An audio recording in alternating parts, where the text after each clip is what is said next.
Dewa. Akhirnya nanti jadi roh. Sehingga Kristen endingnya menyembah roh. Nah, tuh. Endingnya Kristen itu menyembah roh. Menyembah makhluk halus. Seperti itu. Yesus membuat mujizat pakai kuasa apa? Kuasa dari Allah, Kejadian 2 nomor 22. Salah terus. Bingung saya. Kok salah mulu lu jawabannya? Heran saya gitu. Itu jawabannya, Bang Luga. Yesus membuat mujizat, Matius 12 ayat 28. Aku mengusir setan dengan kuasa roh Allah. Jelas. Sangat jelas. Iya. Itu roh Allah. Yohanes 3 nomor 34 jawabannya. Gampang itu, Bang Luga. Itu permainan anak TK itu, Bang. Jadi Yesus mengusir setan pakai kuasa apa? Kuasa dari Allah. Bukan kuasa dari Allah. Loh, jadi kuasa dari mana? Dari Pak RT. Kuasa itu. Nah, gini saya kasih tahu nih biar pinter ya. Ini kadang-kadang memang perlulah kita khusus pagi hari ini. Jadi pagi gini, hari ini, ya. ketika Yesus membuat mujizat, ya kan? Iya. Mujizat itu bukan Bapa yang melakukan, bukan. Oh, salah berarti. Selama ini kita salah. Berarti Kisah Para Rasul 2 nomor 22 salah. Anda membacanya salah, ayatnya yang nggak salah, Anda yang mengartikannya salah. Jadi gini, saya kasih kronologinya nih. Tunggu, Bang Luga. Ya sebentar. Kita pakai data. Iya, sebelum ke situ. Iya, sebelum ke situ ya. Jadi gini, salahnya orang Islam itu begini. Ketika Yesus membuat mujizat, disangkanya Bapa yang bikin mujizat, itu salah. Bapak itu tidak bisa berbuat apa-apa, dia cuma bisanya satu, mengutus dan mengajar. Selain daripada itu dia udah nggak bisa bikin.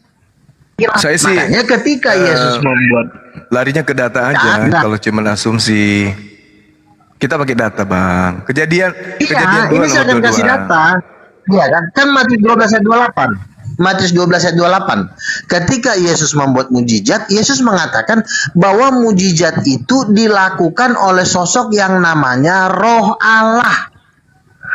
Masih ingat nggak ketika Simpson di Hakim-Hakim pasal 16 ketika dia bertemu dengan singa, dikatakan gini, berkuasalah roh Tuhan atas Simpson sehingga dia mencabik singa itu seperti anak kambing.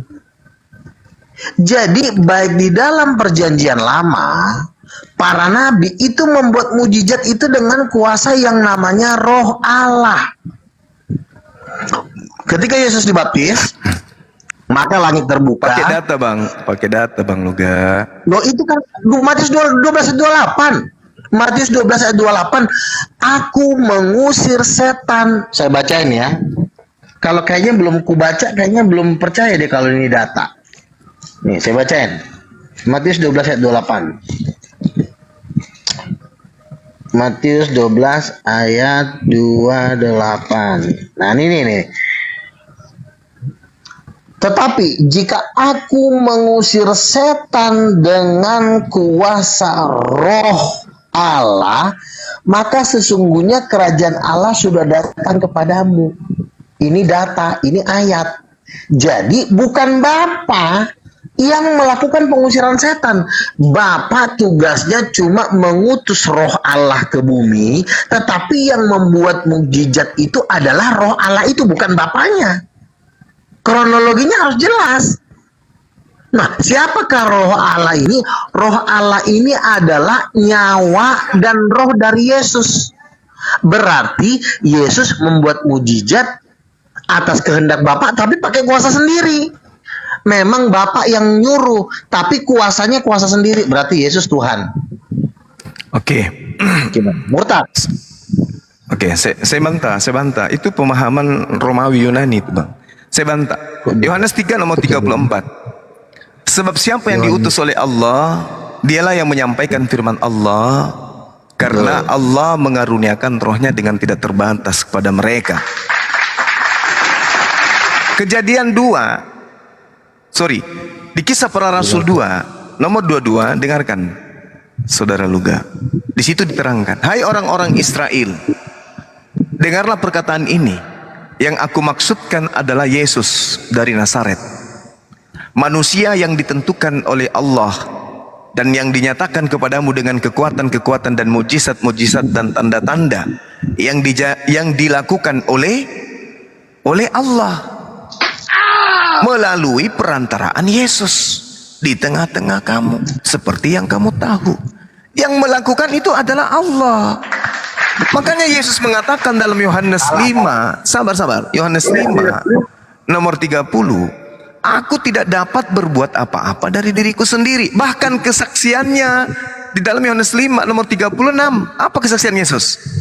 Ada kesaksianku yang lebih penting dari kesaksian Yohanes, bahwa semua pekerjaan mujizat, membangkitkan orang mati, mengusir luga, mengusir setan, suster ngesot, pekerjaan-pekerjaan itulah yang aku lakukan sekarang, dan pekerjaan itu yang bersaksi tentang aku bahwa aku adalah utusan Bapa. Makanya di dalam Al-Quran dijelaskan terkait dengan roh. Roh itu sebagian dari ciptaan Allah yang diberikan kepada manusia untuk memberi kekuatan kepada manusia. Itu dalam Al-Quran diterangkan. Makanya kami umat Islam percaya, ulaika kataba fi qulubihim imanan wa ayyadahum biruhi minhu. Kecil itu Bang Luga, kecil. Al-Quran sudah membantah. Mereka orang-orang dalam hatinya telah ditanamkan Allah keimanan, dan Allah telah menguatkan mereka dengan pertolongan yang datang dari Dia. Jadi roh itu adalah pertolongan, roh itu adalah kekuatan. Bukan berarti roh itu adalah Tuhan itu sendiri. Al-Quran membantah, ulaika kataba fi qulubihimul imana wa ayyadahum biruhim minhu. Jelas, kami membantu orang-orang, kata Allah, hamba-hambaku yang dalam hatinya ada keteguhan, kami tanamkan kekuatan kepada mereka, ada keimanan kepada kami dengan iman yang kuat, maka aku Allah menguatkan mereka dengan pertolongan yang datang dari Allah. Itulah yang disebut roh. Makanya Yesus menerangkan dalam Yohanes 3 nomor 34, siapapun yang diutus oleh Allah, dia yang menyampaikan firman Allah. Kenapa? Karena Allah mengaruniakan rohnya, kekuatannya dengan tidak terbatas kepada nabi-nabi tersebut. Makanya Nabi Musa bisa belah lautan, Yesus bisa bangkitkan orang mati. Kenapa? Dia beserta dengan yang memberi kekuatan Allah pada diri mereka. Makanya baca Kisah Para Rasul 13 nomor 23, Allah mengutus juru selamat untuk Bani Israel, yaitu Yesus Kristus. Gitu Bang Luga. Jangan Yesusnya yang dituhankan, keliru ente. Oke, sejawab. Silakan. Kan sudah sangat jelas di situ, ya. Jangan Anda mengatakan roh adalah ciptaan Allah. Di situ Yesus tidak pernah mengatakan roh Allah ciptaan Allah. Jadi jangan tambah-tambahin, nanti Anda masuk neraka. Ya, roh Allah itu turun atas nama Yesus. Yohanes 14:26, Bapa akan mengutus Roh Kudus dalam namaku. Artinya Roh Kudus ini hanya bergerak atas nama Yesus. Makanya ketika ada orang mati, orang sakit, ditumpangkan tangan dalam nama Yesus dan roh Allah bekerja, terjadi mukjizat. Kenapa roh Allah ini adalah rohnya Yesus? Karena roh Allah itu turun atas nama Yesus. Wahyu 5 ayat 6, anak domba itu bermata 7 dan bertanduk 7, dan itulah ketujuh roh Allah. Roh Allah itu bukan ciptaan. Roh Allah itulah yang membuat mujizat. Orang Bapak nggak pernah bikin apa-apa kok. Bapak itu kerjanya cuma mengutus dan mengatur. Setelah itu Bapak sudah tidak punya kemampuan apa-apa lagi. Makanya Bapak pun tidak bisa membuat mujizat kalau tidak memakai kuasa Roh Kudus. Pernah nggak Bapak membuat mujizat tanpa Roh Kudus? Nggak bisa. Karena Bapak sendiri itu minjem kuasa Roh Kudus untuk menjadikan langit dan bumi, untuk membuat mujizat. Dia pakai kuasa Roh Kudus, bukan berasal dari di dalam dirinya. Tidak ada kuasa di dalam diri Bapak tuh nggak ada kuasa. Kuasa itu ada di dalam Roh Kudus itu. Makanya Yesus membuat mujizat pakai kuasa Roh Kudus. Mana dasar ayatnya? Yohanes 14 ayat 26, dan Roh Kudus itu turun atas nama Yesus, bukan atas nama Bapa. Kenapa tidak atas nama Bapa? Ya karena di dalam dari diri Bapa nggak ada kuasa. Kuasa itu adanya pada Roh Kudus itu. Makanya Roh Kudus itu turun atas nama Yesus. Kenapa turun atas nama Yesus? Ya memang di dalam diri Bapa tidak kuasa. Dia cuma Bapa itu kemampuannya Bapa cuma satu. Dia jagonya memang ngatur, ngutus. Kalau bagian ngatur dia paling pintar emang. Tapi kalau untuk kuasa dia nggak punya. Makanya kuasa itu harus turun atas Yesus. Karena Bapa itu hanya sebatas bisanya ngatur dan mengutus. Yesus tidak dapat berbuat apa-apa sama. Bapa juga tidak dapat berbuat apa-apa tanpa Roh Kudus.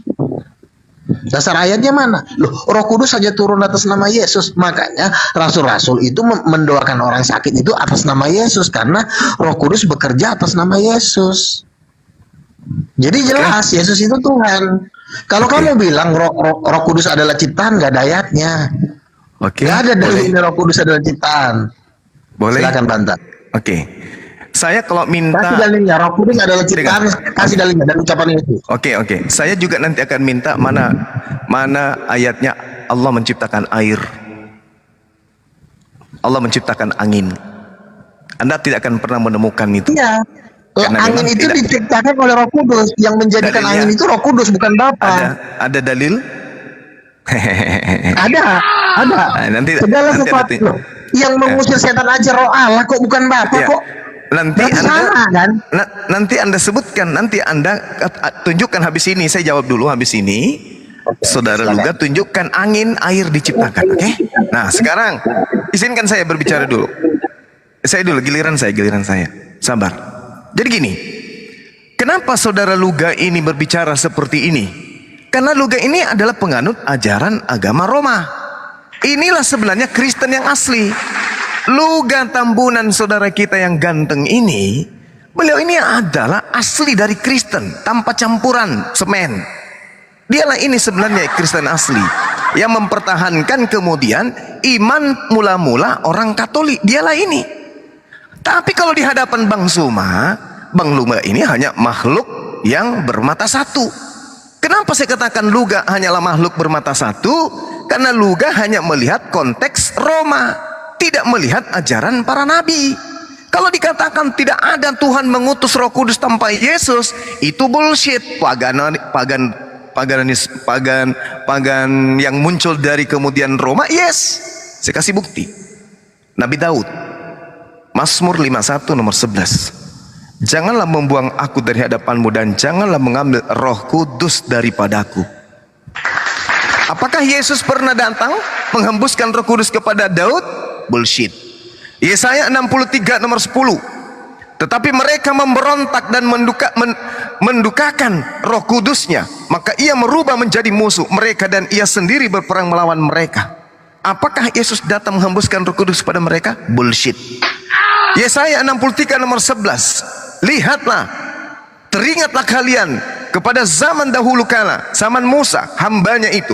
Di manakah dia yang membawa mereka naik dan dari laut bersama-sama dengan menggembala kambing dombanya? Di manakah dia yang menaruh Roh Kudusnya dalam hati mereka?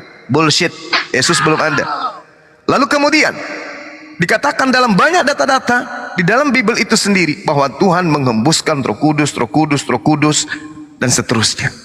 Bahkan kalau kita berbicara mengenai Roh Kudus, Elizabeth, Zakaria, Simeon, bahkan Yohanes Pembaptis jauh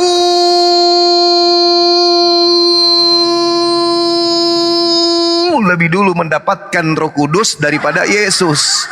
Roh Kudus nanti datang kepada Yesus di Sungai Yordan pada saat dibaptis. Itu pun dalam bentuk burung merpati.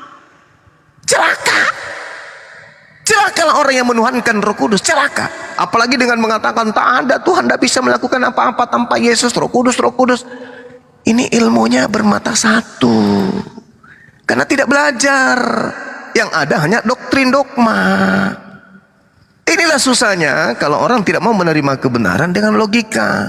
Jadi mohon maaf, sekali lagi saya katakan, saudara Luga ini adalah orang yang hebat di kalangan Kristen. Orang-orang Kristen harus kemudian menjadikan saudara Luga Tambunan ini sebagai rasul akhir zaman untuk Kristen. Karena saudara Luga ini tahu